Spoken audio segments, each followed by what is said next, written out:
placas planas, rápidamente al principio, como ya dije, que sería repaso.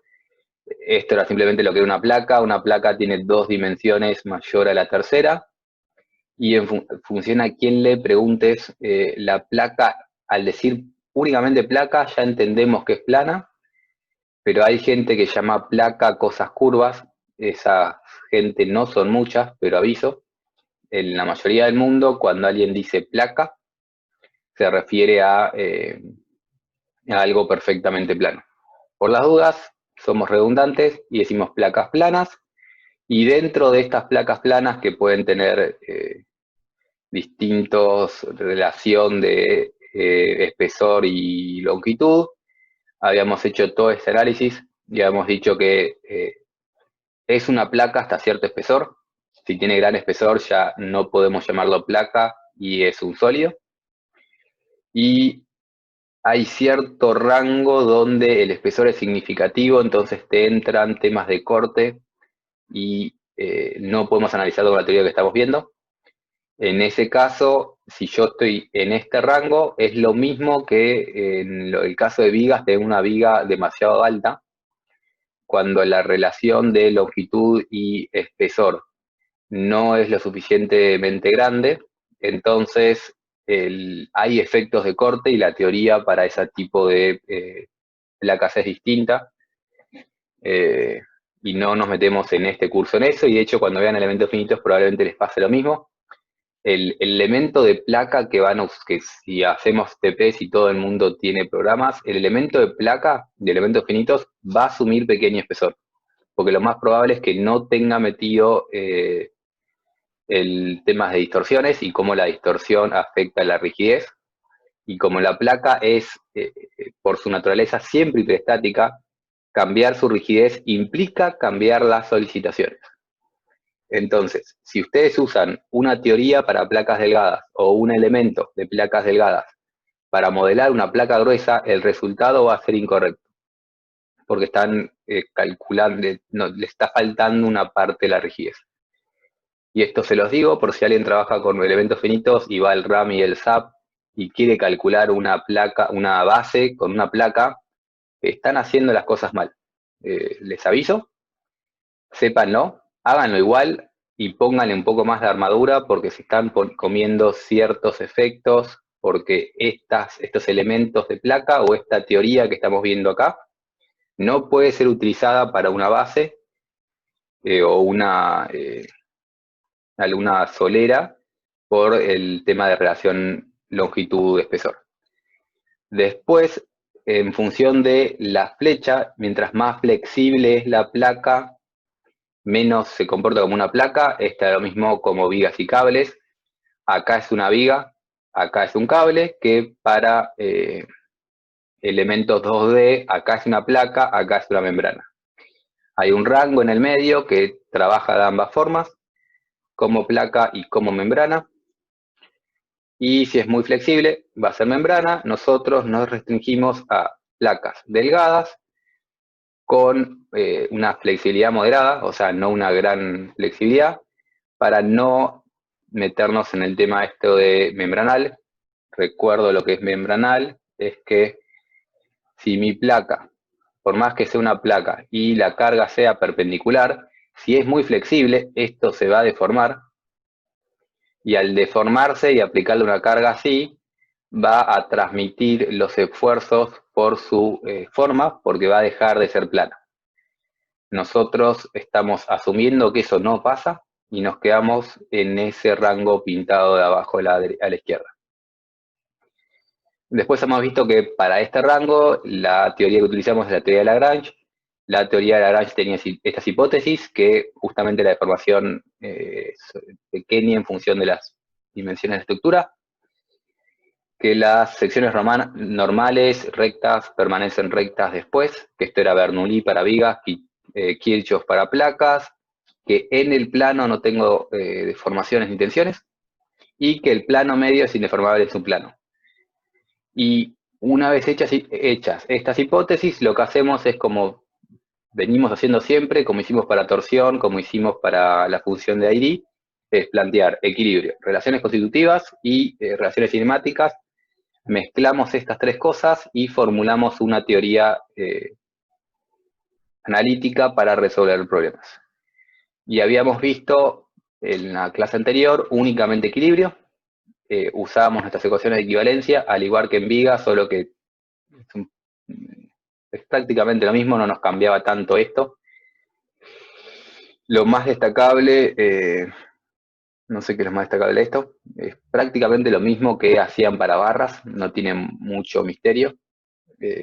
Tenemos, obviamente, o sea, si queremos decir lo más destacable, tal vez es que ahora tenemos dos caras donde estamos analizando. Si yo tengo una barra, cuando tengo una barra únicamente tengo tensiones en esta cara.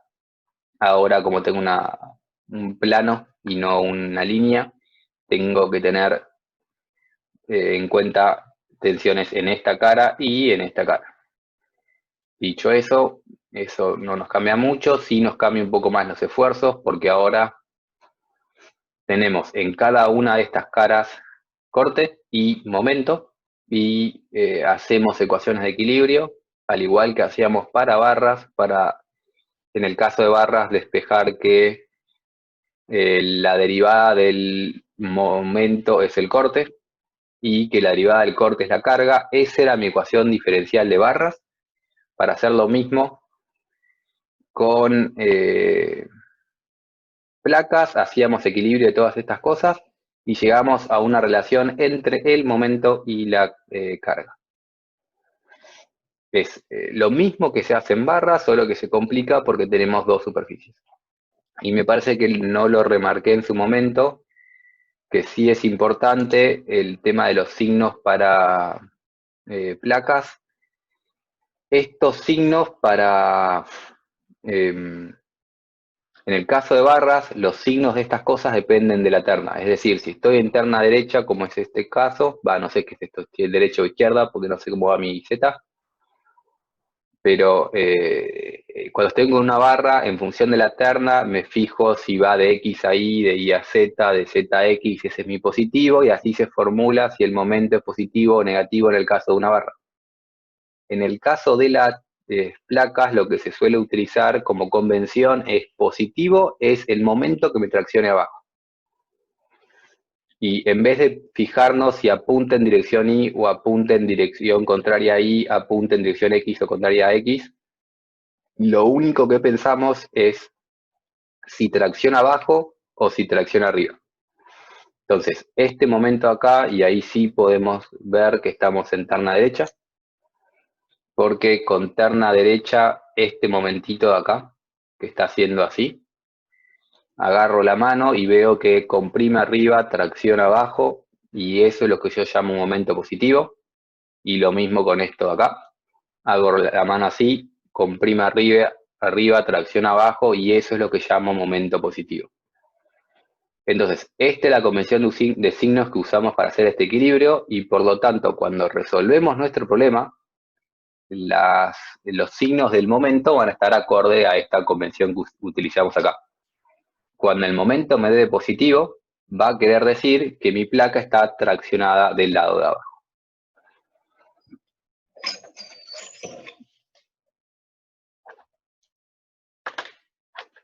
¿Alguna duda hasta acá? Porque hasta acá ya hemos llegado, creo que la semana pasada.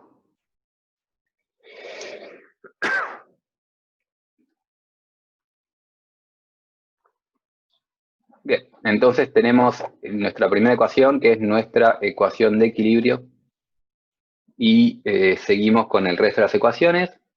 En el orden que la propuse yo es continuar con relaciones cinemáticas. Y ahora que nos metemos con relaciones cinemáticas, nuevamente, si recuerdan las formulaciones para barras, es lo mismo más o menos para placas.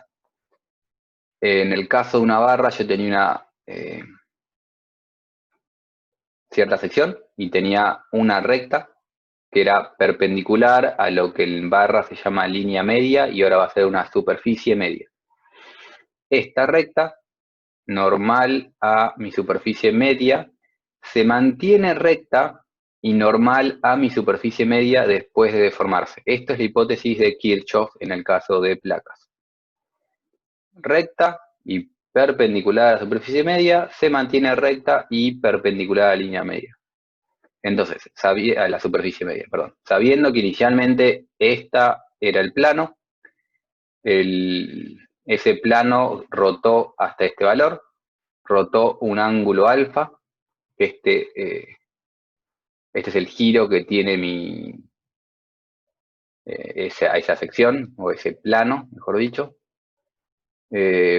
Este giro, entonces podemos notar que genera un desplazamiento en dirección X, que este punto que estaba acá, perdón, se haya movido acá, es un desplazamiento en dirección X. Entonces, este valor de acá es el giro. Como es el giro, es la derivada de la función desplazamiento, al igual que en barras.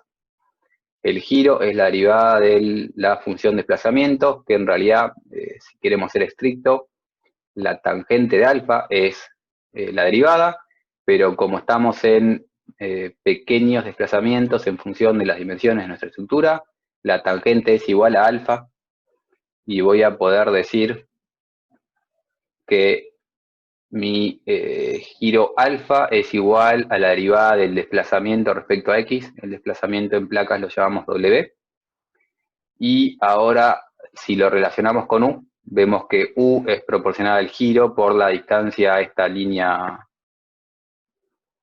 a esta superficie media, o sea, mi Z va así. El Z es perpendicular a la superficie media. Notamos que U es igual a la tangente de alfa por el valor de Z. Y recordando después que la tangente alfa es igual a alfa, que es igual a la derivada, podemos hallar esta expresión para relacionar desplazamientos en X con el giro que tiene mi sección respecto a X. Esto es lo mismo que hacían en barras. Cuando hacían teoría de barras en estabilidad 2 o resistencia de materiales, o como fuese que se llamó su materia donde la cursaron, era exactamente lo mismo. La única diferencia ahora que tenemos placas es que no solo tenemos un giro en X, como estás vos viendo acá, sino que tendríamos un giro en Y. Cambio todos los X por Y, hago el mismo análisis y llegamos ahora a que respecto de Y nos da la misma relación, pero ahora el desplazamiento en Y es igual a menos Z por la derivada del desplazamiento, la elástica, digamos, respecto a Y. Y tenemos cómo relacionar desplazamientos en direcciones contenidas en el plano con mi W, que es cuánto baja cada punto del plano. Estas son nuestras relaciones cinemáticas. Y después lo que nos falta hacer es relacionar esto que vimos recién para placas, con deformaciones por sí, llevarlo a épsilons y gamas, o sea, deformación infinitesimal. Para hacer eso, únicamente recordamos la definición de nuestro tensor de deformación para pequeñas deformaciones. Para pequeñas deformaciones, la deformación en X es la derivada de U con respecto a X. Entonces agarramos esto de acá y lo derivamos con respecto a X. Y llegamos a esto. La deformación en Y es el desplazamiento en Y derivado respecto a Y. Entonces agarro esto de acá y lo derivo respecto a Y. Y para gamma, que gamma les recuerdo que es 2 veces epsilon x y, son la suma de las derivadas cruzadas. Agarro agarro u y b, hago sus derivadas y tengo la expresión para mi gamma x y. Esto lo recuerdo porque tuvo bastante problemas con el TP. Esta es la deformación propiamente dicho.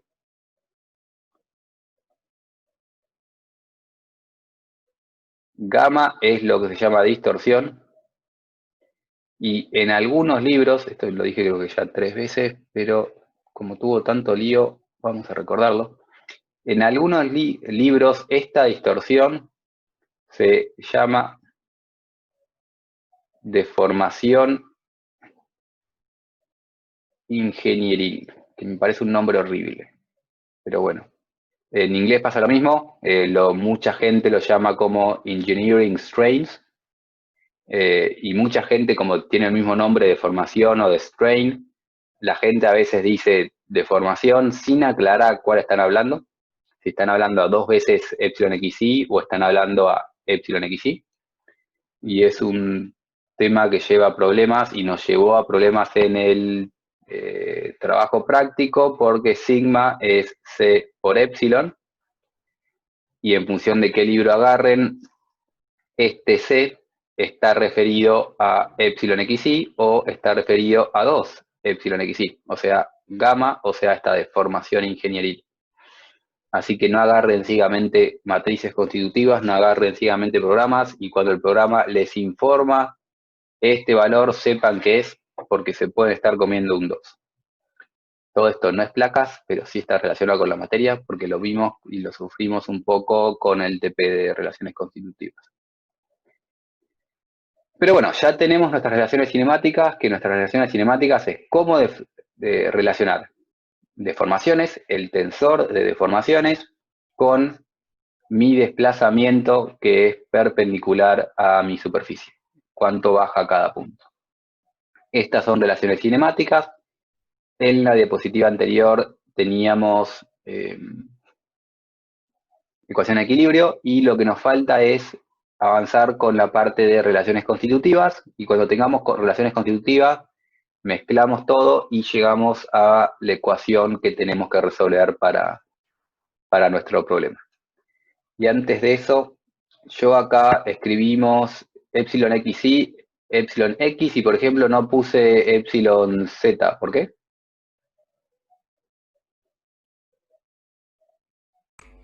Porque es nula. O no Porque se forma en Z.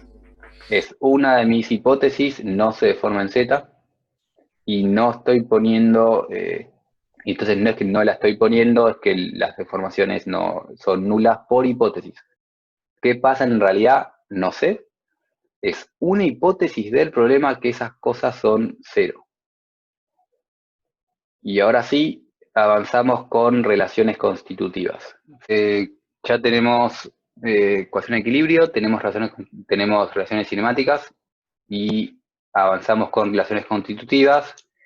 Y para relaciones constitutivas vamos a ver el caso de un material isótropo, y por eso tenemos un 3A, y después vemos qué pasa si tenemos, por ejemplo, direcciones de ortotropía.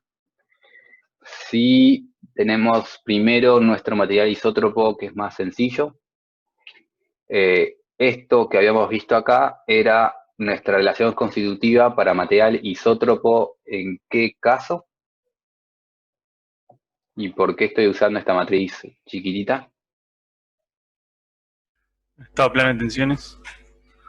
Estado plano de tensiones. ¿Ah? Sí, sí. Estamos con estado plano de tensiones. Porque nuestras hipótesis también tenían metidas que el epsilon z era, perdón, el sigma z era igual a 0. Y esta es la parte donde empezamos a ver que estos elementos estructurales que tenemos en realidad son elementos degenerados, no degenerados porque hayan hecho algo mal, sino porque pierden un poco de cosas físicas, y estamos diciendo que sigma z es igual a 0 y epsilon z es igual a 0. Pero en el estado plano de tensiones, ¿teníamos que epsilon z era igual a 0? Ah. No. En el estado plano de tensiones teníamos esto, pero no se daba esto. Y ahora estamos intentando forzar las dos cosas al mismo tiempo, lo cual, del punto de vista de nuestra mecánica del continuo, es un problema, y por esto hay muchos temas de placa que no funcionan. No sé qué van a haber elementos finitos, pero cuando se meten con elementos de placa en elementos finitos, los elementos de placa tenían problemas por este tipo de cosas, cuando la formulación misma en la que están basadas las cosas tienen contradicciones internas. Después, en implementación numérica de estas cosas, el elemento se dice que bloquea, y esto pasa porque la formulación tiene problemas. Entonces, sabemos que estamos intentando forzar cosas teorías contradictorias, pero bueno, sabiéndolo, seguimos adelante. Pasa lo mismo con un montón de cosas, cuando vieron, por ejemplo, en barras, cuando hacían la parte de corte, era contradictorio corte con tensiones, y eso genera problemas de este estilo. Pero bueno, sabiendo esto, que lo digo porque me importa a mí, y es importante si alguno se quiere dedicar más en profundo a estas cuestiones. La formulación es contradictoria, pero seguimos adelante. Usamos nuestra relación para un material elástico lineal, perfectamente isótropo, y usamos esta matriz reducida para estado plano de tensiones. Después reemplazamos nuestros épsilons que vimos en la diapositiva anterior con nuestras relaciones cinemáticas y llegamos a esta expresión de acá abajo. Es decir, relaciones constitutivas de por sí es únicamente eso. Esa es nuestra relación constitutiva. A partir de ahora empezamos a mezclar las tres cosas y reemplazamos los valores de las deformaciones que tenemos en la diapositiva anterior, que eran derivadas de W respecto a cosas, y llegamos a esta expresión, y ahora relacionamos tensiones con desplazamiento. Ya no es con deformaciones, es con el desplazamiento. Y esto lo estamos haciendo porque nuestra relación constitutiva es relación sigma epsilon. Calcular sigma en función de la deformación.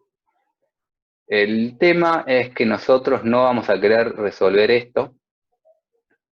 Yo quiero una relación de cuánto vale mi momento en función de la flecha. Esta es la relación constitutiva per se del sólido, pero la relación constitutiva para mi elemento estructural va a ser relación momento con W o relación momento curvaturas. Lo que en barras, ¿se acuerdan que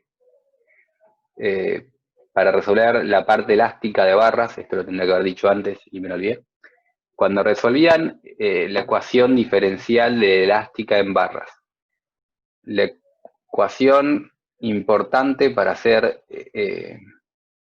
esas cosas era que el momento sobre EJ era la segunda derivada de la elástica, y esto era lo que llamábamos curvatura. Esta era la expresión fundamental en el caso de barras, de estabilidad 2, de resistencia de materiales, para hacer nuestra ecuación diferencial del caso de barras. Queremos llegar a la misma expresión para el caso de placas, y después utilizando esa expresión seguimos mezclando cosas para llegar a la ecuación diferencial final, que en el caso de barras, ¿se acuerdan cuál era? La ecuación diferencial del caso de barras. Esto es... Me quedo muy desprolijo porque me olvidé de decirlo antes. Barras. Que la derivada cuarta era la carga dividida por I. Exactamente. Esta es nuestra ecuación diferencial en el caso de barras. Queremos llegar a la misma ecuación diferencial para placas. Y antes de llegar a esta expresión, necesitamos llegar a algo de este estilo y relacionar momento con curvatura.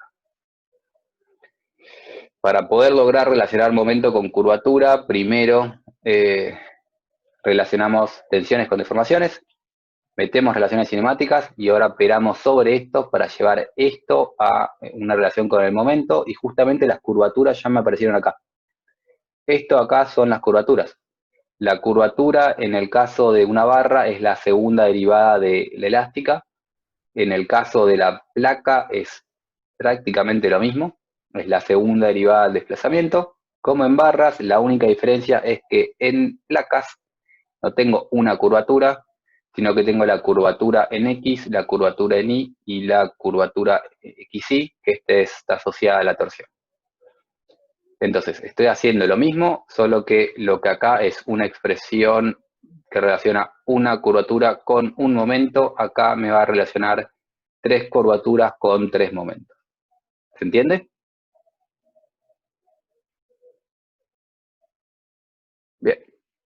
Si se entiende, tengo esta expresión y ahora quiero llevar esta expresión para relacionarla con el momento. ¿Cómo se imaginan que voy a llevar esto a una relación con el momento? ¿Cómo puedo relacionar esto con el momento? Integrando las tensiones. Integrando las tensiones. Cuando vimos la parte de equilibrio, en una parte del equilibrio hemos visto que las ecuaciones de equivalencia, que es la integral de las tensiones en el área multiplicada por ciertas distancias, eran los valores de los momentos. Entonces, agarro esa expresión que tenemos en la diapositiva anterior y la integro en la altura multiplicando por z. Estas son mi ecuación de equivalencia. Justamente el momento en x era la integral de sigma x por z en la altura. El momento en y, sigma y por z, y el momento xy, que esta es la especie de torsión que tienen las placas, el tau xy por z. Esto de acá es mi ecuación de equivalencia. Y ahora lo que tengo que hacer es, tenía a derecha una relación con curvaturas, a eso también lo multiplico por z y lo integro en la altura. Vuelvo un segundo para atrás. Tengo esta expresión y a esta expresión la voy a multiplicar por z e integrar en la altura. Ahora, cuando integro esto en la altura, cuando integro en z, esto no depende de z, no depende de z, no depende de z, esto acá son propiedades materiales, no dependen de z. Y entonces lo único que depende de z es z, y me queda lo mismo que antes, multiplicado por la integral de z respecto a z. Z cuadrado, porque tenía un z de antes y me apareció un nuevo z por esto del momento. Y ahora sí tengo una expresión que relaciona momento con curvatura. Hago esta integral. La integral de z respecto a z en la altura es z a la 3 evaluado en h sobre 2 menos h sobre 2, lo cual me queda una expresión en función de h, que es h al cubo sobre 12. O sea, este cachito acá es h al cubo sobre 12. Y entonces, esto de acá se transforma en una constante que vamos a llamar d, que está ahí abajo evaluada. Y entonces puedo expresar mi relación constitutiva, pero ahora momento-curvatura, como el momento es igual a esta constante d por esta matricita por mis curvaturas. Una pregunta, ¿no sería 1 más nu la componente de la tercera de la matriz? Que la tienes 1 más nu y pasó a 1 menos nu. Ah, sí, no sé qué pasó ahí. No sé, qué raro porque vengo copiando estas cosas. Vamos a ver. Sí, 2 y esto. Sí, no, sí, tenés razón. Dale. Dame un segundo que me lo anoto. No sé cómo me pasó esto porque una cosa es un copy-paste de la otra.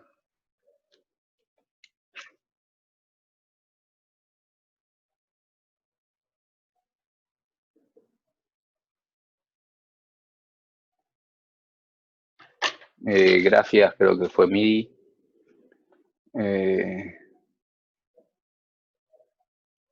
Bien, entonces tenemos expresada nuestra relación momento-curvatura como queríamos y como teníamos para barras, solo que ahora relaciono 3 momentos con 3 curvaturas. Y este valor D, ese escalar, nos da una idea de la rigidez que tiene la placa. Porque, nuevamente, si estamos en el caso de barras, teníamos esta expresión, y nuestra rigidez de una barra es este J. Ahora, la rigidez de la placa es este D. Ya no es EJ, porque la placa no tiene un J, por sí no tiene un momento de inercia, pero tenemos el E por esta cosa de acá, que vendría a ser equivalente al J de barra. Mientras más altura tiene mi placa, más rígida es, y lo que es importante es que me aparece un nu. ¿Y por qué en el caso de barras no hay nu y en el caso de placas sí hay nu? Nu era el coeficiente de Poisson. Porque en barras no se analiza, solo se analiza en la dirección del eje. En barras solo se analiza en dirección del eje porque en el otro sentido está libre. Voy un white. Cuando yo a esta barra le pongo la carga que le ponga, este sentido, por ejemplo, está libre de expandirse o achicarse en función de lo que quiera la dirección del eje. En cambio, cuando tengo una placa y esta placa le quiero hacer esto, ya en este sentido no está libre de achicarse y expandirse. Si yo agarro este punto y no dejo que se deforme esta esquina, y todo este lado, mejor dicho, una esquina, ese lado. Si yo a todo el lado de atrás lo agarro y lo empotro, y a todo el lado de adelante lo agarro y lo empotro, este eje no va a querer achicarse, y como no va a querer achicarse, me va a cambiar el comportamiento de ese eje. No voy a poder libremente estirar acá, porque al querer estirar ahí, en la otra dirección, como no quiere achicarse, me aporta una rigidez adicional. Y esa rigidez está asociada directamente con el módulo de Poisson. Y entonces, ahora, la rigidez de la barra no depende únicamente del módulo de elasticidad, sino que también depende del módulo de Poisson. Entonces, depende del módulo de elasticidad, porque es lo que cuesta deformarse en esa fibra, del módulo de Poisson, porque la otra dirección no me deja deformar la placa libremente, y obviamente de la altura, porque mientras más alta la placa, más rígida la placa. A diferencia de este señor tenía metido, aparte de la altura, el ancho, porque solo veíamos una sección. Acá es únicamente la altura, y la otra diferencia es que acá el momento es kilonewton metro, pero acá el momento es kilonewton metro por unidad de longitud. Y sí, si hacen esa cuenta les queda directamente kilonewton, es mejor escribirlo como kilonewton metro por metro para recordar que estamos calculando un momento, pero por unidad de longitud. Bien, entonces esta es la analogía entre placas y barras para nuestra relación momento-curvatura. Tenemos metido por un lado el tema este de que ahora la rigidez depende de Poisson por ese tema.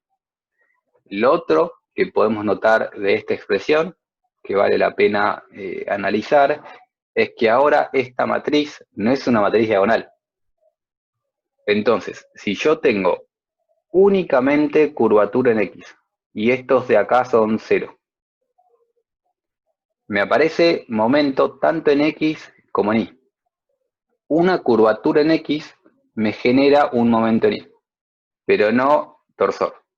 Esto quiere decir que el momento en Y y el momento en X como que están acoplados entre sí. El momento en X no me va a deformar solo de la dirección X por este acoplamiento, o dicho de forma contraria, únicamente una deformación que tiene derivada en X me va a generar tanto momento en X como momento en Y. Tengo las direcciones acopladas. Felipe, ¿Sí? ¿eso es posible que haya solo curvatura en un solo sentido? Más o menos sí. Que es, por ejemplo, o sea, no en todo el dominio, no en toda la placa, pero si yo tengo una placa muy alargada, justamente estas losas, que cuando lo ven en hormigón lo llaman losas unidireccionales, en todo su tramo tiene curvatura en ese sentido, pero si querés analizar la curvatura en el otro sentido, lo voy a hacer por separado. En el sentido largo, se te curva en los lados y después en el medio es bastante derecho. Es decir, en esta franja de acá, un poco alejado de los bordes, tengo únicamente curvatura en una dirección. ¿Sí? Ahora, tengo curvatura en una dirección, tengo momento en las dos direcciones, ¿no? Y cuando hacen esto y quieren armar la armadura de esta losa unidireccional, ¿cómo calculan la armadura de esto? Como una viga en el lado corto. Como una viga en el lado corto y le pone armadura en este sentido, que corresponde a esto de acá. Porque es la curvatura que estamos teniendo. Pero hacen eso y listo. No, en la otra dirección le pongo el 20%. Y en la otra dirección le pongo el 20%. ¿Y por qué le pongo en la otra dirección el 20%? Por el coeficiente de Poisson. Por el coeficiente de Poisson. Esta armadura es mu veces la armadura roja. La armadura roja es la grande porque es la que resiste esto, pero le pongo mu veces armadura en la otra dirección. ¿Y por qué le pongo armadura por más que esto sea derecho?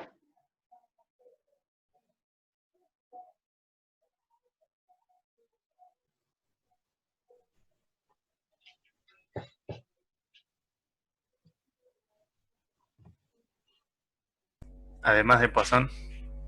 Sí, pero ¿por qué Poisson me obliga a poner armadura por más que no tenga curvatura en esa dirección? Porque hay una deformación en el sentido transversal igual al 20%, Poisson. Es una deformación. Se deforma en el otro sentido, tengo que Viendo agarrarlo. lo que acabamos de ver, ¿cómo lo podemos justificar? Y que están acoplados los momentos. Exacto. Si ahora vuelvo atrás para no perder el dibujo, me quedo un segundo. Yo tengo curvatura, láser, tengo curvatura acá, no tengo curvatura acá, pero tengo momento en X y voy a tener un momento en Y igual a Poisson veces el momento en X.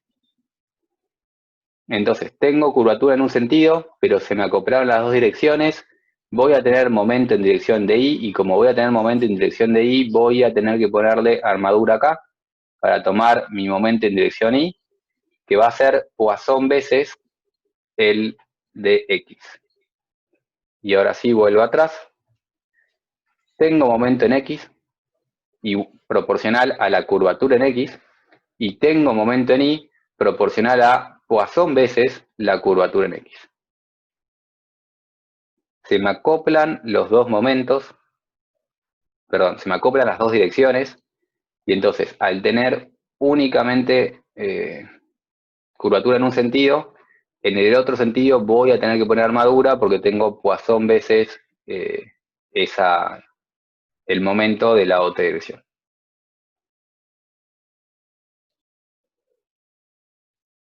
Entonces, Poisson no solo me cambia mi rigidez, sino que Poisson me acopla las direcciones.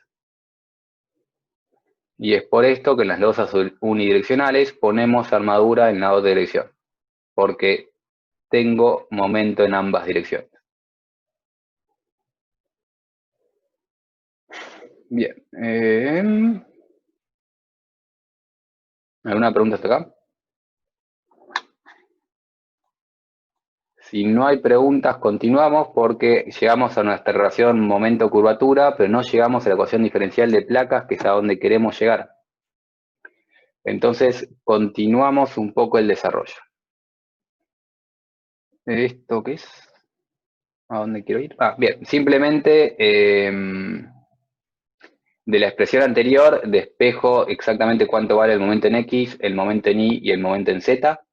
para tenerlo en un sistema no matricial un poco más simple de ver, pero esto es exactamente lo que vemos acá, en esta diapositiva. Despejo cuánto vale mx, mi y mxy, lo dejo expresado no matricialmente por separado, recordamos que es un único sistema, y esto lo quiero hacer de esta manera porque ahora traemos a colación el último ingrediente que habíamos resuelto al principio y que no utilizamos, que era nuestra ecuación de equilibrio. Esta expresión era la ecuación de equilibrio, que relacionaba momentos con la fuerza. Esta es la carga por unidad de superficie perpendicular a mi placa. Esto únicamente tenía metido equilibrio, que relacionaba corte con momento y corte con esta P. Y ahora metemos esto con estas ecuaciones, que les recuerdo, este sistema salió de juntar relaciones constitutivas con relaciones cinemáticas. Lo junto ahora con mi tercer ingrediente, ecuaciones de equilibrio, y vamos a llegar a la solución del problema. Entonces, meto mx acá, meto mi acá, y meto mxy acá, que es esa expresión. Derivo ahora cada una de estas cosas con x dos veces, esto con xy, esto con y llego a esta expresión. Es simplemente las derivadas de arriba realizadas. Tengo ahora derivadas a la cuarta, y notamos que mágicamente todas las cosas que tienen nu deberían desaparecer. ¿Qué tiene nu? Este tiene nu, este tiene Poisson, y este tiene Poisson. 1 más 1 se me cancela con este 2. Y mágicamente llegamos a esta expresión muy bonita del punto de vista matemático, porque ya no depende de, no depende de nu, sí depende de nu porque este señor tiene nu, pero eso salió afuera de afuera del paréntesis. O sea, la constante D es la constante de rigidez de mi placa, que depende del módulo de elasticidad, del módulo Poisson y de la altura. Pero dentro del paréntesis me queda una expresión que del punto de vista matemático digo que es bonita porque es mi bilaplaciano de W es igual a P sobre esta rigidez. Y fíjense lo parecido que me queda con la ecuación diferencial de barras. Para barras, la derivada cuarta de la elástica era Q sobre EJ. Q era una carga distribuida. P ahora es una carga por unidad de superficie porque tenemos una superficie. Y antes tenía EJ, ahora tengo este D, que tiene metido el E, la altura, y ahora Poisson por estar acoplada a ambas direcciones. Antes esto era la derivada de una función, de una única función. Sigue siendo la derivada de una función. Esta es la derivada únicamente en un sentido, ahí va. La derivada de una función solo en la dirección de la barra. Ahora me parece mi bilaplaciano porque tengo las direcciones X e Y a considerar, pero me queda perfectamente análoga. Son derivadas a la cuarta de un desplazamiento relacionado con una carga dividido una rigidez. Y ahora sí tengo mi expresión para mi ecuación diferencial, y para poder calcular las solicitaciones de una placa, lo único que tengo que hacer es resolver esa ecuación diferencial. Lamentablemente, como no estamos en barras, resolver esa ecuación diferencial no es tan fácil para una placa como para una barra. La expresión es casi la misma, pero es un poco más complicada de resolver. Lo que vimos hasta ahora fue el desarrollo de placas tratándolo en coordenadas cartesianas, y fuimos haciendo todos los análisis pensando que esa era mi placa. Ahora, si quiero hacer un análisis, pero para una placa que no es de esa forma y es circular, y ahora tengo que hacer mi análisis para mi porción de pizza y referir todo a coordenada ρ y coordenada θ. En la mayoría de los libros vuelve a hacer todo un análisis, vuelve a hacer las fuerzas, vuelve a hacerse el equilibrio en esas direcciones y vuelve a hacer todas las deducciones, pero ahora para coordenada ρ y coordenada θ. La realidad es que todo esto es lo mismo, es la misma expresión en coordenadas cartesianas o en coordenadas polares, o en realidad creo que debería decir cilíndricas. Creo que un mejor nombre sería cilíndrica porque la coordenada z existe. Pero bueno, la expresión es exactamente la misma. La deducción la vuelven a hacer, para mí un poco innecesario porque la mayoría de estas cosas eran unidades tensoriales y por lo tanto puedo hacer simplemente un cambio de variable. En el programa estaba realmente el tema de placas circulares. Me parece un poco innecesario volver a hacer todas estas deducciones para una placa circular.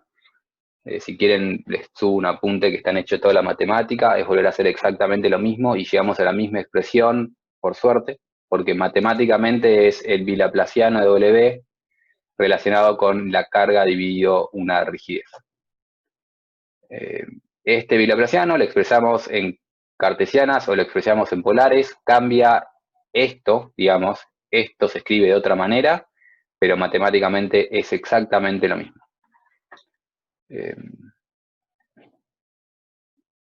Aclaración simplemente para justificar por qué no estoy dando la deducción para circulares, por más que está en el programa. Me parece repetir las mismas cosas dos veces y se hace largo el choclo de cuentas. Bien, tenemos nuestra expresión ecuación diferencial y antes de ponernos a ver cómo se resuelven estas cosas, veamos un poco cómo calcular, cómo relacionar esto con los esfuerzos. Porque las tensiones nos quedaron un poco lejos en el pasado y teníamos relaciones entre tensiones y momentos y relaciones entre tensiones y deformaciones, pero nos quedan un poco lejos, entonces veamos cómo llevamos todo esto de vuelta al mundo de las tensiones,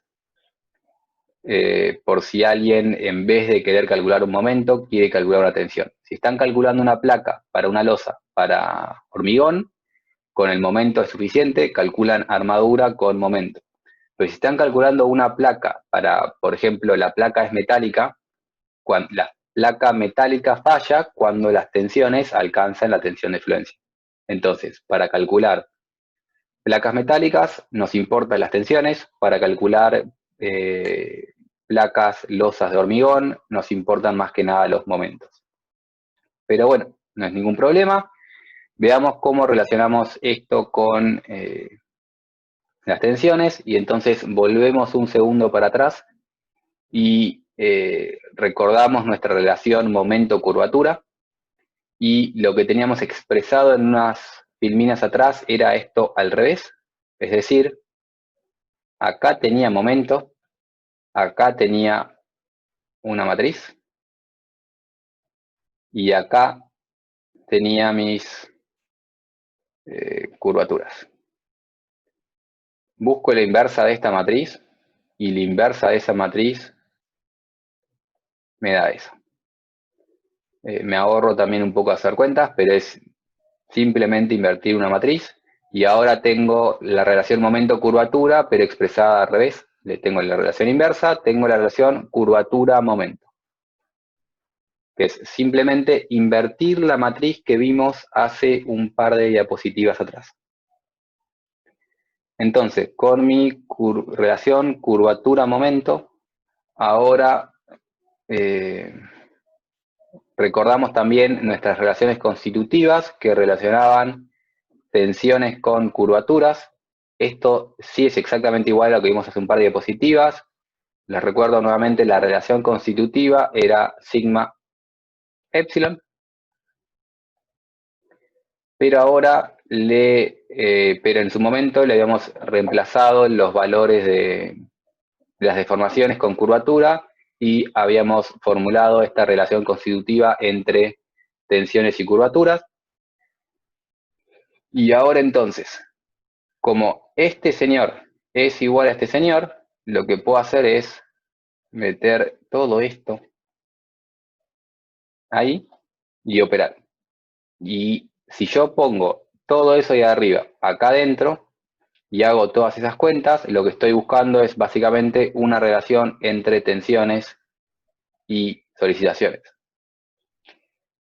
Entonces, meto esto acá, opero, resuelvo, que me ahorro también todos los pasos algebraicos, no es otra cosa más que multiplicar esas dos matrices y todas esas constantes. Llegamos a esa expresión que tenemos acá abajo, que me relaciona mi tensión. No me anda el lápiz ahí abajo. Mi tensión con mi momento.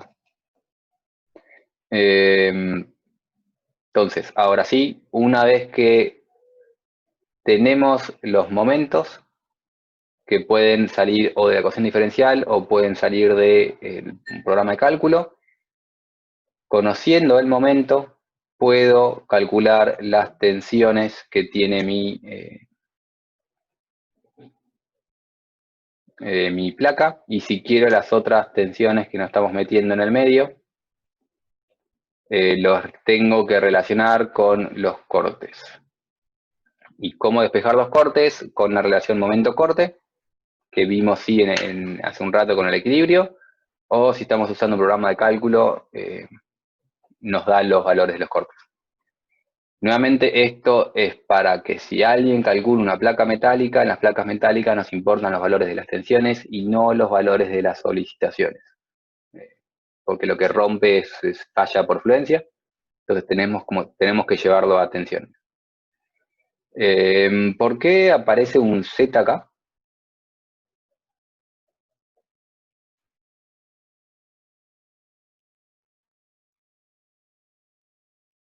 ¿Por qué la tensión depende de Z? Porque varía linealmente respecto de la línea media. Es cero en el eje. Porque varía linealmente con respecto a la línea media. Al igual que en barras, yo tengo un sigma de ese estilo, donde en barras es la línea media, acá es la superficie media, y varía linealmente con la superficie media. La mayor tensión la tengo arriba, entonces es proporcional con Z, es lineal con Z, y esto de acá, en barras, este sigma lo calculaba como M sobre J por Z. Fíjense nuevamente la relación con lo que tenemos ahora. Ese sigma ahora es proporcional a Z, y el J vuelve a estar relacionado con la altura de la placa. Inclusive ahí lo pueden ver perfectamente. El J de una barra rectangular es B por H al cubo sobre 12. Acá no tengo B, pero es H al cubo sobre 12. Y es lineal con Z. ¿Y por qué acá me queda un Z al cuadrado? ¿Tiene sentido que me quede un Z al cuadrado para el tau? Sí, porque es parabólica la variación, la rasante en la sección. El tau me tiene que dar una forma de ese estilo, y esa relación al cuadrado me da esta relación. Bien. Y fíjense que aparte cuando Z vale 0, tau no vale 0, porque justamente el máximo de tau está en Z igual a 0. El comentario de Marcos del chat es de hace bastante, ¿no? Que lo acabo de leer y no lo había visto. ¿Era lo mismo que había dicho Miri? Sí, era por encima. Bien, perfecto, gracias. No te había leído, perdón. Bien, entonces tenemos nuestra relación tensión-momento y vemos nuevamente la semejanza que tiene estas relaciones con lo que estuvimos viendo, con lo que vieron con el caso de barras en la materia de grado. Tenemos entonces expresadas las relaciones entre tensiones y momentos. Tenemos en la filmina anterior nuestra ecuación diferencial. entonces ya podríamos calcular cualquier cosa de la losa. Antes de ponernos a calcular un caso de alguna losa, veamos primero el caso de ortotropía. Todo esto que vimos recién fue isotropía, y en realidad no todo esto, sino equilibrio y relaciones cinemáticas, es equilibrio de relaciones cinemáticas. Apenas metimos, el momento que metimos isotropía era relación tensión-deformación, que nos llevaba a nuestra relación momento-curvatura, que nos llevaba a la expresión, en realidad, de nuestra ecuación diferencial, que es esta. Esta ecuación diferencial, por lo tanto, escrito de esta manera, solo sirve para materiales isótropos. Tendríamos que hacer de vuelta todas estas deducciones, pero ahora lo que cambiamos es nuestra relación tensión-deformación. Esta matriz es el caso para el estado plano del material ortótropo, y lo que tendríamos que hacer con esto es, al igual que antes, llevar esto a una relación momento-curvatura, y después llevar eso a una ecuación diferencial, reemplazando las ecuaciones de equilibrio en la relación momento-curvatura. No voy a hacer todo el desarrollo matemático, voy a escribir las expresiones que llegamos, pero bueno, tenemos esto, metemos relaciones cinemáticas acá adentro y despejamos esta expresión, perdón, metemos relaciones cinemáticas acá adentro y después, ¿qué hacíamos para llegar acá?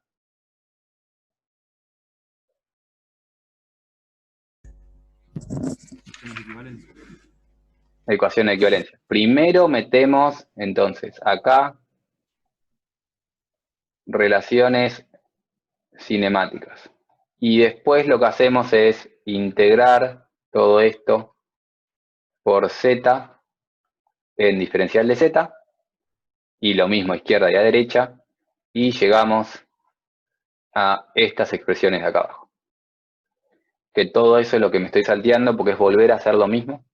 Creo que en realidad es un poco más complicado porque tenemos que tener un poco más de cuidado porque tenemos tenemos más constantes acá adentro. Tenemos 2 módulos de elasticidad y 2 módulos de Poisson. Pero bueno, reemplazar las ecuaciones, reemplazamos relaciones cinemáticas, integramos en mi altura multiplicando por z, y llegamos a esta expresión momento-curvatura. Al igual que antes, las direcciones están acopladas.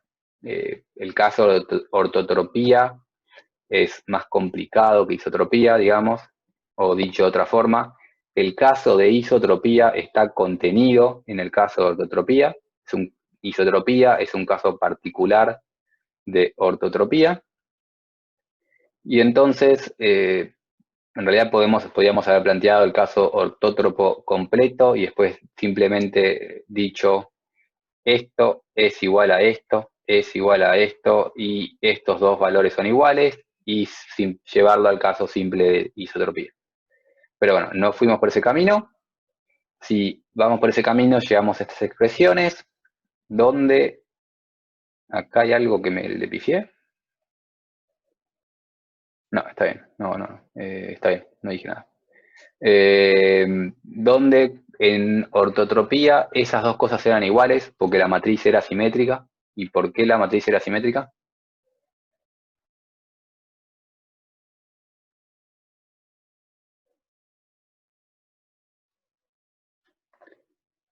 Las matrices constitutivas eran simétricas si asumíamos que era un material elástico de Green. No tienen por qué ser necesariamente simétricas, y hay materiales donde esa matriz constitutiva no es simétrica, pero si estamos para el caso del material elástico de Green, es simétrica, y nos queda acá abajo nuevamente una matriz simétrica debido a la simetría que tengo arriba. Entonces, como estamos trabajando con materiales elásticos de Green, nuestra relación momento-curvatura me queda simétrica, y esas dos cosas son iguales, pero como es ortótropo, esto es distinto de esto, porque trabaja distinto en X que en Y. Y lo otro a destacar es que estas 3 cosas, estas 4 cosas, dependen de 4 parámetros distintos y no únicamente de 2, como el caso de isotropía. Pero bueno, tenemos nuestra relación momento-curvatura. ¿Cómo era después, cómo seguía esto para llevarlo a nuestra relación diferencial, a nuestra ecuación diferencial? Una ecuación de equilibrio. Hacemos equilibrio. Bien, mezclamos nuestra ecuación de equilibrio, que nuestra ecuación de equilibrio nos decía cómo las derivadas de los momentos estaban asociadas con P. Entonces metemos expresiones de cuánto vale cada uno de estos momentos, pero ahora expresada en funciones de estas curvaturas. O sea, metemos esas relaciones acá adentro, derivamos, operamos y llegamos a esta ecuación para... esta es la ecuación diferencial de mi problema. Y fíjense que ahora sí, esto ya no es el bilaplaciano, es un 4, de W igual a P. Eso no es un bilaplaciano porque me aparecen constantes raras que no puedo sacar afuera del paréntesis. Pero me queda una relación similar donde ciertas derivadas cuartas están relacionadas con P. No me queda bilaplaciano nuevamente porque ahora estas cosas, como no dependen todo de lo mismo, no las puedo despejar. Pero bueno, esta es la expresión para la ecuación diferencial para una placa ortótropa. Una pregunta. ¿Sí? Para que sea simétrico, entonces vos tenés que imponer que nu i por x tiene que ser igual a nu x por y. Exactamente. Sí, eso lo habíamos visto cuando vimos elasticidad. En realidad, por eso dije que dependen de 4 y no de 5. O sea, tenemos 1, 2, 3, 4, 5 en principio, pero esas 5 cosas no son independientes porque estas 2 cosas tienen que ser iguales si estamos trabajando con materiales elásticos de Green. Entonces me daba esta relación entre E y nu que creo que dijiste correctamente. Entonces pasa, digamos, yo agarro un material X, se cumple, no es que lo tengo que forzar, digamos, se da... La mayoría, sí, los materiales normales, vamos a decir, pasa eso. Y digo materiales normales porque tenemos... si el material tiene algún tipo de no homogeneidad o no continuidad, no se dan estas cosas, y la gente cuando pasa esto me dice, bueno, pero eso no es un material, a lo que yo contesto entonces nada es un material, porque todo a medida que nos metemos en cierta escala no es homogéneo y no es continuo. Pero bueno, la mayoría de los materiales suelen comportarse como materiales elásticos de Green y tienen esta relación. Hay materiales que no, y más que nada son materiales más raros que como que podés notar que no son homogéneos o que no son continuos. No son continuos, tienen alguna fisura, o tipo en la madera. Igual en la madera se suele dar, inclusive. En la madera estas 2 cosas son iguales, cuando a simple vista te das cuenta que ese material no es muy homogéneo y continuo. ¿Te aclaré algo o te confundí? Sí, no, está bien. ¿Y en qué material no sería así, por ejemplo? ¿Cuál sería un material raro? Cuando tu hormigón, en ciertos casos, podés lograr que tenga fisuras medio que siempre orientadas, y eso empieza a comportarse de forma ortótropa, pero eventualmente, en función de qué tan dañado está, esto no te queda simétrico. O sea, querés homogeneizar este hormigón, que son piedras, arena y plasticola, y adicionalmente le metiste fisuras por todos lados, y lo querés modelar como un material homogéneo y continuo, tenés que meterle no simetría en tu relación constitutiva. ¿Sí? O sea, hay teorías para modelar plasticidad en hormigón para intentar representar estos daños que te quedan tensores no simétricos. Y no son teorías raras, o sea, son teorías razonablemente establecidas para estudiar plasticidad en hormigón, bastante comunes, para estudiar plasticidad en hormigón. Digo comunes para la gente que hace eso, para un ingeniero civil promedio, es raro. ¿Sí? Gracias. Bien. Ya me perdí a dónde iba todo esto. Bien, acá tengo mi relación para material ortótropo. Y antes de arrancar con ejercicios, que siempre me olvido que siempre esto continúa un poco más, igual como venimos, y venimos bien.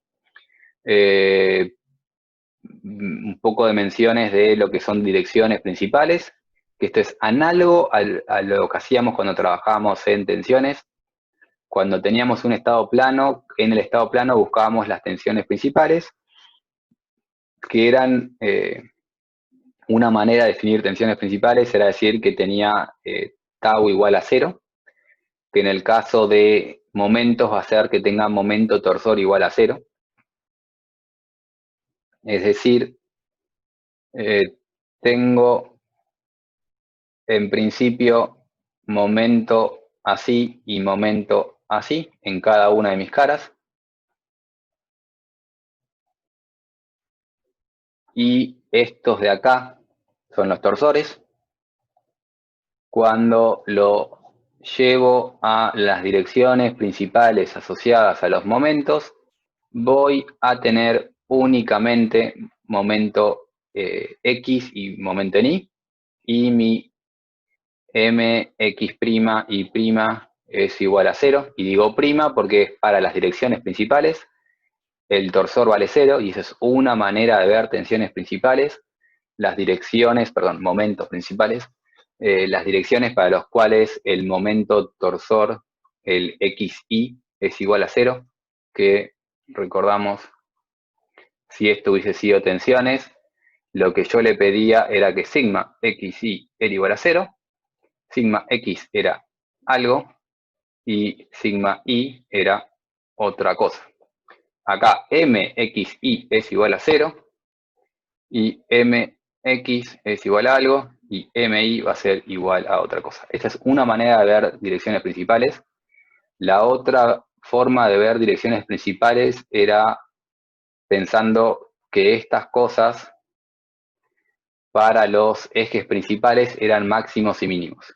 Es decir, los ejes principales no son solamente los valores que no tienen tau, perdón, los planos que no tienen tau, sino que también son los planos asociados a los mayores valores.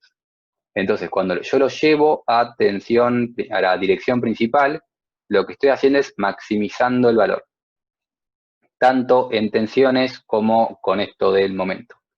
Entonces, o lo pensamos como el torsor igual a 0, o lo pensamos como maximizar los flexores.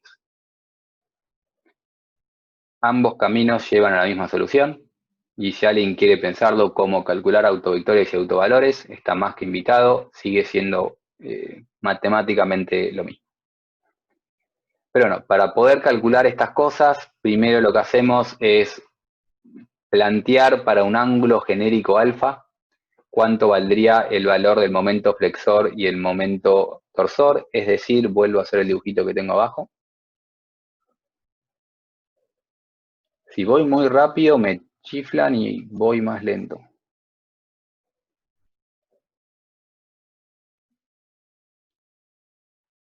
Tengo esto, y esto es mi X, y esto es mi Y, y ahora quiero buscar la tensión asociado a otras direcciones, donde esa dirección alfa forma un ángulo alfa con respecto a X. Acá le calculo ese señor, que es el momento torsor, que ahí arriba está escrito de esta manera. Y le calculo ese momento que ahí arriba está escrito de esa manera. Es decir, esas expresiones que ven ahí arriba son expresiones genéricas para calcular el momento flexor y el momento torsor asociado a cualquier plano que forma un ángulo alfa con respecto a X. Esto es para cualquier plano. Lo que tendríamos que hacer para buscar las direcciones principales es buscar el valor de alfa tal que este señor valga 0. ¿Estamos bien?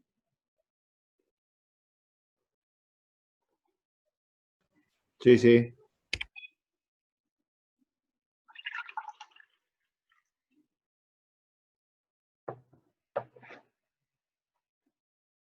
Bien, entonces hacemos eso.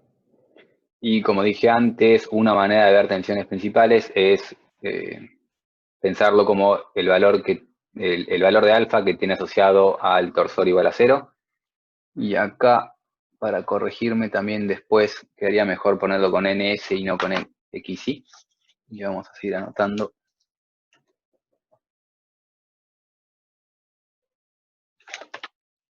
Entonces buscamos el valor de alfa que satisface S igual a, que n eta S es igual a 0.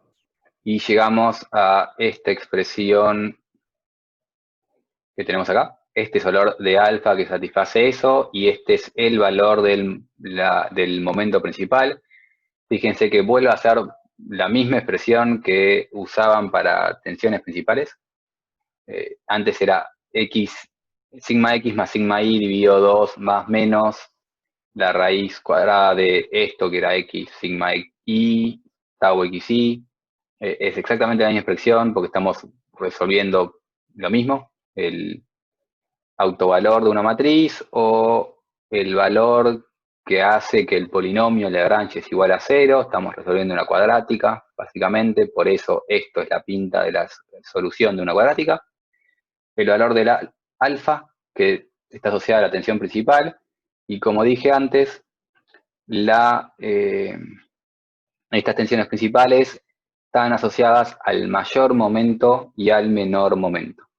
Entonces, para optimizar la armadura de las placas, podemos usar direcciones principales, porque si me da mayor y menor, pongo la armadura de forma óptima, armándola en la dirección que tiene el mayor momento que solicita la placa.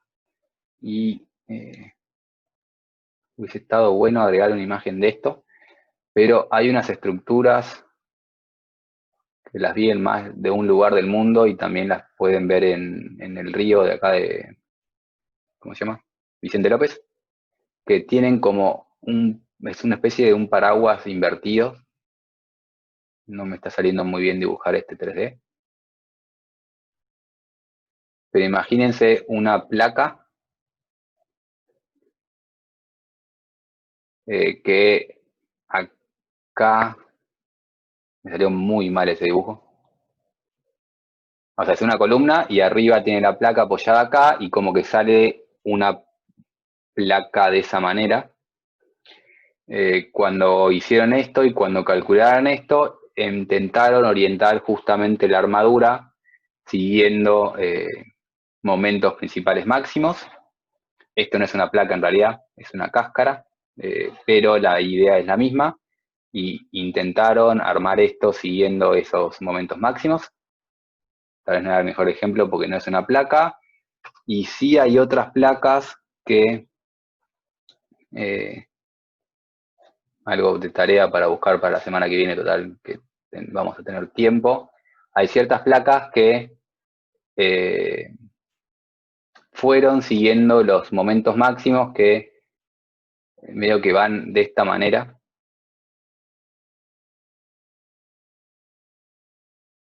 Y hay otros esquemas de placas, y ahora sí placas, que hicieron una especie de casetonado, y el casetonado iba teniendo estas curvas raras porque seguían las direcciones de los máximos momentos. Utilidad, para mí esto no tiene tanto, es más que nada gente divertida que quería hacerlo. Lo que sí te sirve es para, por ejemplo, prever fisuraciones, porque la fisuración va a tender a tener la forma de los momentos máximos y pueden prevenir estas cosas, o si algo se fisura, pueden ver si se fisuró por tema de flexión, viendo la forma de la fisuración y si se parece a la forma de las direcciones principales. Direcciones principales y... ¿Qué hora es? ¿Estamos bien? Continuamos un poco más antes del receso. Lo que nos falta me parece que es únicamente condiciones de borde, porque básicamente tenemos que ponernos a resolver esta ecuación diferencial, que es este señor para el caso de isótropo. Si no es isótropo,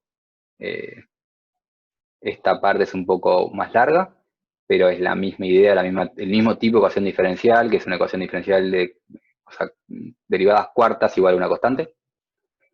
Y para poder resolver esta expresión diferencial, necesitamos 8 condiciones de borde por el orden de esta ecuación diferencial, que es un polinomio de orden 4, pero ahora en 2 direcciones. Entonces necesitamos como mínimo 8 condiciones de borde, dependiendo cómo la queremos resolver. Porque nuevamente tenemos 2 direcciones. Si hacemos la analogía con barras, cuando teníamos una barra, lo que hacíamos con barras como condición de borde era ver, acá necesitamos 4 condiciones de borde en el caso de una barra, y tenemos que la elástica, el desplazamiento vale 0, que el giro vale 0, que el desplazamiento vale 0 y que el momento vale 0. Estas eran las expresiones de las condiciones de borde para el caso de una barra. Acá tendríamos que hacer algo similar para el caso de una placa, solo que en las 2 direcciones. Entonces, teniendo esto en cuenta, nuestras condiciones de borde para una placa son, por un lado, las cargas. Tenemos que asegurar esta relación entre los taus y de los sigmas, o sea, por lo que vimos previamente, el tau de la cara libre, o sea, asumiendo un borde libre, tiene que ser 0. Y el sigma en realidad es 0 abajo y tiene la carga distribuida arriba, que no lo vamos a tener en cuenta. Y acá me di cuenta que estoy mezclando z con x. Esto tiene que ser z, esto tiene que ser z.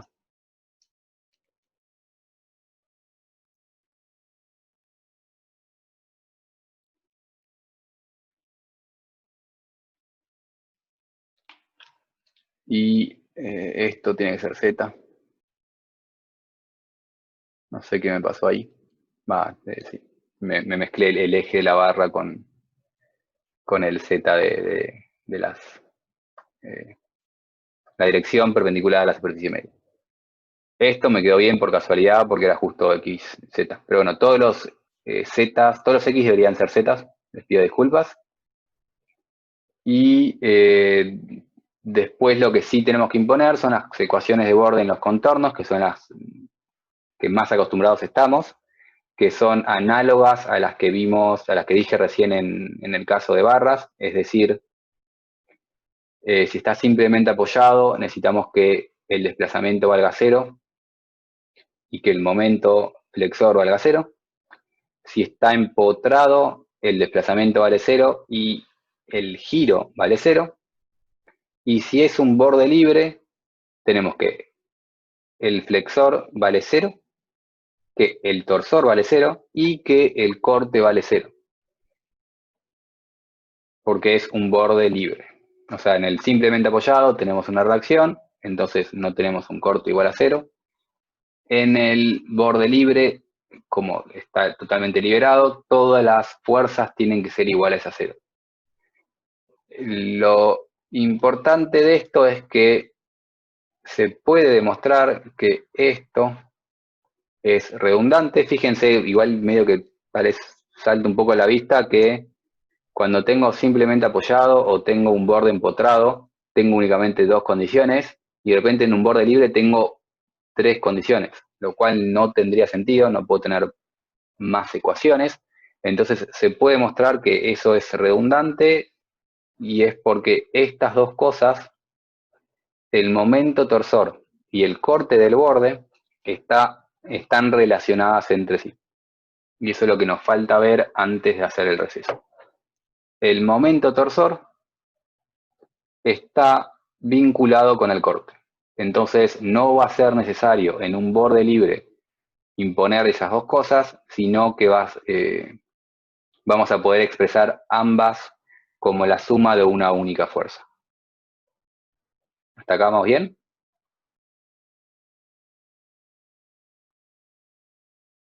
¿Quieren hacer, mano? Mejor terminamos ahora porque esto es corto. Estaba por proponer el receso, pero mejor terminarlo acá porque ahora sí esto es lo último teórico, digamos, del tema de placas. Bien, lo que estamos viendo acá es un borde de una placa, el borde X, y antes de ver ese dibujo, si estoy en un borde X, mi momento torsor,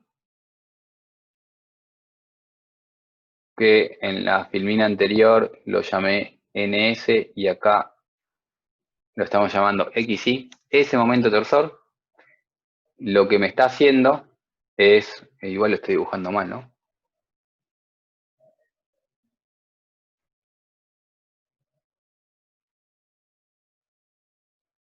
Sí, este no es el torsor.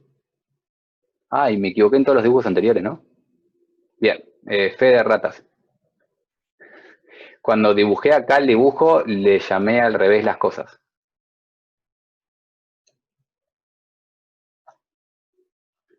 Cuando hice este dibujo, dije que este era el torsor y este era el flexor. Entonces, cuando iban a principales, únicamente tenían este, es al revés. Cuando están en principales, únicamente tienen flexión, que flexión es esto. Eso hace flexión. El torsor es este. Este es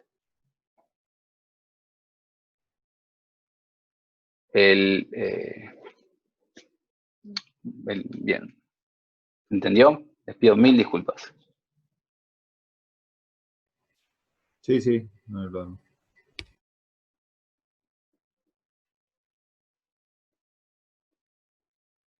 Para futuras versiones agregamos la imagen para no equivocarnos. Y vamos mejorando las presentaciones. O sea, la manera de pensar flexión o torsión es con la manito. Cuando ven esto de acá, este momento comprime abajo y, perdón, tracción abajo y comprime arriba. Entonces, esto es flexión positiva. Y este momento lo que me está haciendo, el momento NS, el torsor, lo que me está haciendo es eso, que sí es torsión, o lo análogo a la torsión para el caso de placas. ¿Se entendió en dónde le pifié totalmente?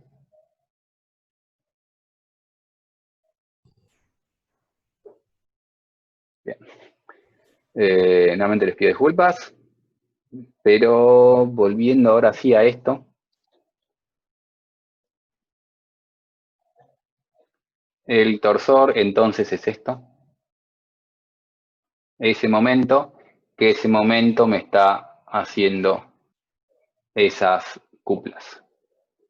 Esos momentitos, el valor de, si agarro una de estas flechas, esa flecha la puedo pensar como dos fuercitas distanciadas un diferencial de i, porque estoy pensando momento alrededor de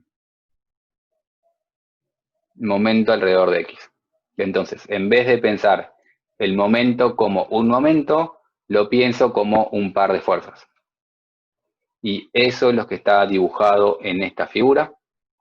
Ese par de fuerzas, entonces agarro un cubo diferencial, una longitud diferencial, y tengo mi par de fuerzas, agarro otra longitud diferencial pegada a esa y tengo mi par de fuerzas. Y lo que me está pasando es que voy a volver a hacer este dibujo, pero acá al costado. Entonces tengo mi longitud diferencial con mi par de fuerzas MXY. Y un diferencial positivo al costado, vuelvo a tener un par de fuerzas, pero ahora este par de fuerzas, o sea, esto es MXY y ese es MXY, este nuevo par de fuerzas es el valor del momento más lo que varía el momento en esa longitud diferencial. MX más la derivada de MXY con respecto a Y en diferencial de Y.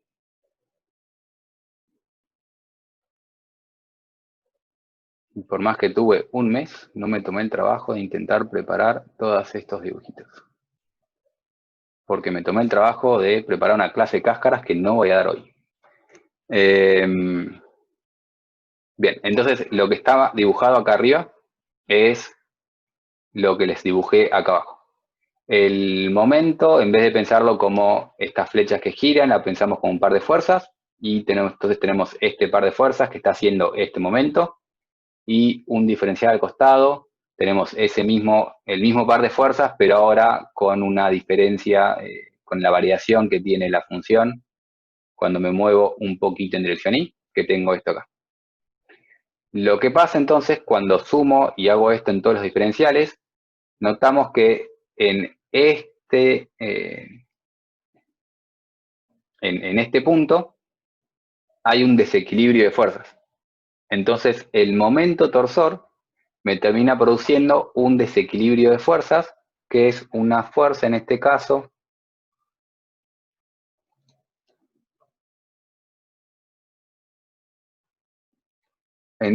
sería una fuerza, voy a usar otro color, no la pensé, una fuerza para abajo igual a el aumento que tuvo mi momento torsor. Entonces tengo un desequilibrio, el desequilibrio es este valor, y ese valor es una fuerza que tengo en la cara de mi placa. ¿Me entienden? ¿Me siguen hasta acá? Sí, sí. Bien, entonces el momento torsor termina generando una fuerza, o la puedo terminar pensando como la fuerza que genera al costado, y si sumo esta fuerza al valor del corte, que el valor del corte sigue siendo una fuerza en esa misma cara, en esa misma dirección, y puedo formular lo que se llama corte generalizado, que es el corte de por sí, esto es el corte, más el desequilibrio generado por mi torsión, y la suma de estas cosas se llama corte generalizado.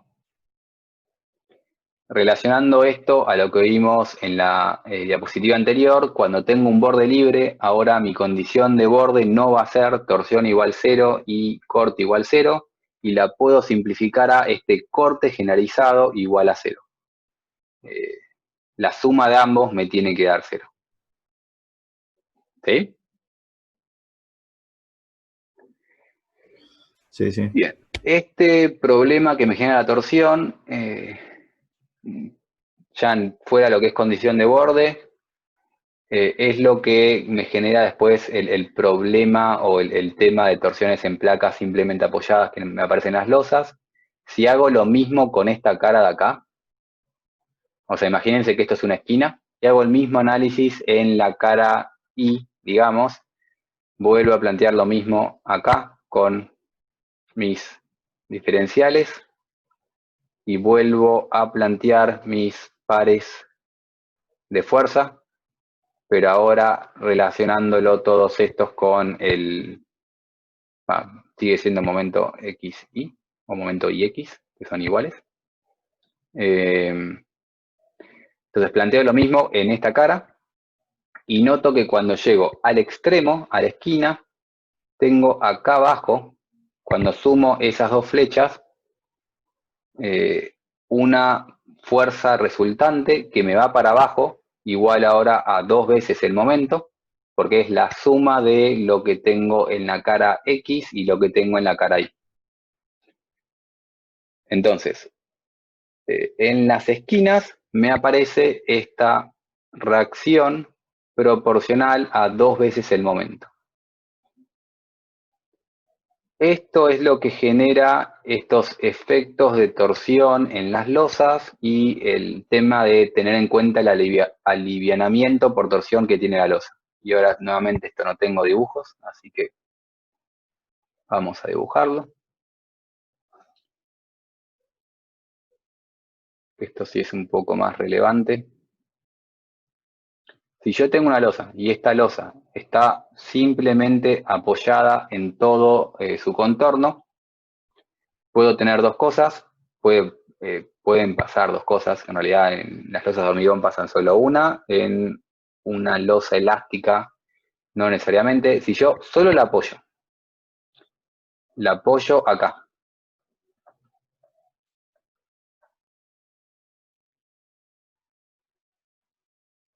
pero genero un apoyo que sería realmente un apoyo, como por ejemplo agarro una hoja y apoyo la hoja y no la anclo. Si ustedes apoyan la hoja, la esquina, en los dos lados, estoy haciéndolo con la cámara por si alguien no está viendo la cámara, apoyo acá, no lo anclo y aplico una carga, lo que me va a pasar es que se me levante la esquina. Entonces, si yo no anclo este punto, se me levanta la esquina por lo que vimos anteriormente. Ahora, si yo, en cambio, no permito que se levante la esquina y agarro esta esquina y la fijo en esta posición, lo que termino haciendo es, cuando esa esquina que se me quiere levantar, le pongo la fuerza para abajo, esa fuerza para abajo, como vimos en la diapositiva anterior, esta fuerza para abajo que se genera porque no permito que la esquina se levante, me genera una torsión en mi losa. Entonces, cuando hago una losa de hormigón y hago la apoyo simplemente en la viga, pero como el hormigón es monolítico, eso termina generando que la esquina no se puede levantar. En la esquina me aparece una reacción para abajo que me genera una torsión en la esquina de la losa de hormigón. Entonces, está simplemente apoyado, pero me aparece una torsión en esta esquina que va obviamente siendo cada vez más chica a medida que me alejo de la esquina. Como me aparece esta torsión, lo que tengo que hacer es tener esta torsión en cuenta y armar la losa acorde a esta torsión que me aparece por no permitir que mi esquina se levante y generar una reacción en la esquina. Entonces, acá tengo un momento asociado a ese plano, entonces dibujo esto acá. Y entonces tengo un momento torsor que me genera fisuras en esa dirección, ese momento torsor. Es torsor para direcciones obviamente X, Y. Si yo hago un cambio a estas cosas, me genera una flexión máxima en esta dirección. Y por eso me genera una flexión, una curvatura máxima así, y entonces me genera mi fisuración en ese sentido. Entonces, en las losas de hormigón, donde la esquina no está permitida de levantarse, me aparecen momentos que me generan esas fisuras así. Y para que no se fisure estas placas, es que tengo que armarlas. Voy a usar otro color.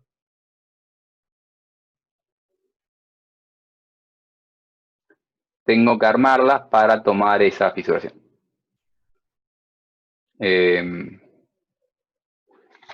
Nuevamente, si quieren ver el sentido de la curvatura, por si no se entendió la explicación de antes, agárrense una hoja, o un cuaderno mejor que la hoja, el cuaderno es un poco más rígido, le ponen una carga, ven cómo se levanta la esquinita, no permiten que se levante la esquina, se genera esa curvatura, como se genera esa curvatura, tienen que armar la losa para tomar ese momento generado y que no se les fisure la losa en esa dirección. Entonces, por esto es que aparecen estas armaduras de torsión que, estrictamente hablando, las armaduras de torsión tienen que empezar a pensar esas direcciones complicadas, pero como no van a pedir en una obra que armen en esas direcciones perpendiculares a como suele venir la armadura, lo que terminan generando es en las esquinas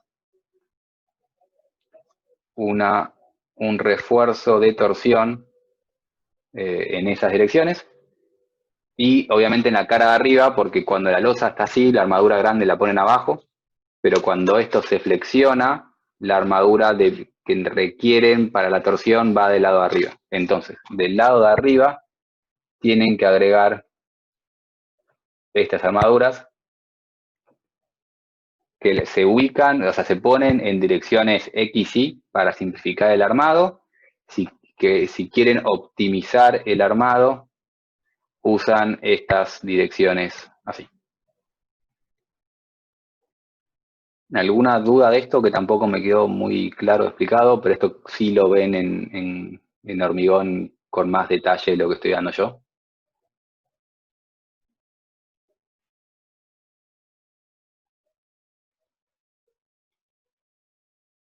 Está bien. Bien, entonces si quieren resolver un borde, todo esto era para si quieren resolver un borde libre, la condición de borde para el borde libre es asociado al corte generalizado. Y para hablar un poco de por qué pasan estos efectos de torsión en las esquinas, porque la torsión está asociado a la reacción que me aparece en esquina, y tengo que agregar armadura para poder tomarla, o se me fisuran esos puntos del hormigón, de la losa.